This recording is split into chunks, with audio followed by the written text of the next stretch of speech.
So this morning I did what no author is supposed to do.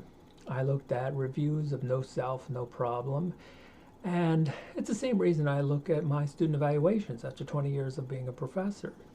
I'm not convinced that people are just doing this to be negative, and I'm not convinced that there isn't something I may have overlooked. So these can be very helpful, and this one was particularly helpful. And the idea is that in the book, it seems as if I'm talking about meaning and how the left brain processes meaning, but then the right brain processes meaning. And so are these different? Are they the same? And actually, they're really, really quite different. So in this video, I want to make it very explicit about how the left brain processes meaning, how it's very different than what the right brain processes as meaning, and how the left brain, the way it processes meaning, you could almost phrase it as the left brain looks for meaning in all the wrong places. And that's why life can feel very meaningless.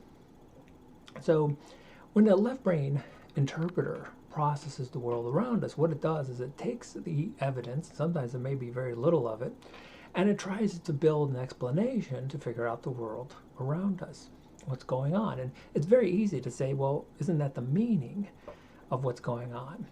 Well, yeah, in terms of what the left brain is doing in the kind of the left brain world, that is meaning in terms of the left brain. But what it looks at as meaning is limited to two very important types of processes.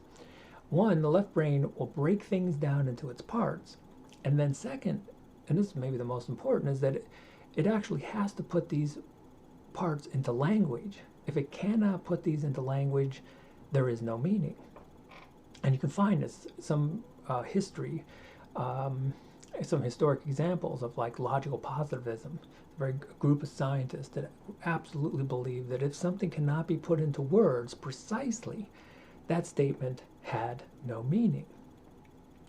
Well, I do this sometimes, in terms of using the left brain usefully.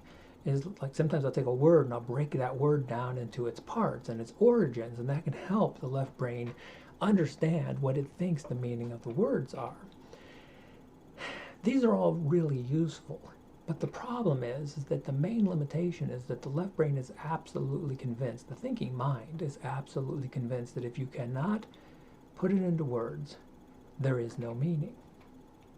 Now this is contrasted vastly with how the right brain processes information. In fact, it's about the most 180 you could possibly go, because the right brain has the exact opposite approach. Now the right brain does contribute to language, but the thing about the right brain is that for most people it's really not initiating language. It has no command over language, so it literally cannot put things exactly into words. It controls the subtleties of language, like the emotional tone. But there are all kinds of things that the right brain does that are connected with meaning, and they all are things that cannot exactly be put into words. So things like metaphor, poetry, sarcasm, humor. I think about humor, it's a great example. If I tell you a joke and I give you word for word exact, and I have to explain the joke to you with words, it's not very funny. The whole point of humor is that I go 80% of the way and then you fill in the meaning. And the same thing with sarcasm, the same thing with poetry. So poetry is another excellent example. Poetry uses words, but you're really filling in the meaning. If I have to explain the poem to you, that it takes a lot of the interest out of it. And of course, this is why Ian McGilchrist, and he wrote The Master and His Emissary, and it's wonderful 500 pages. It goes really deep into the left and right brain and how they process the world differently and how the right brain processes meaning. And he's been spending his last few months reading poetry on his channel.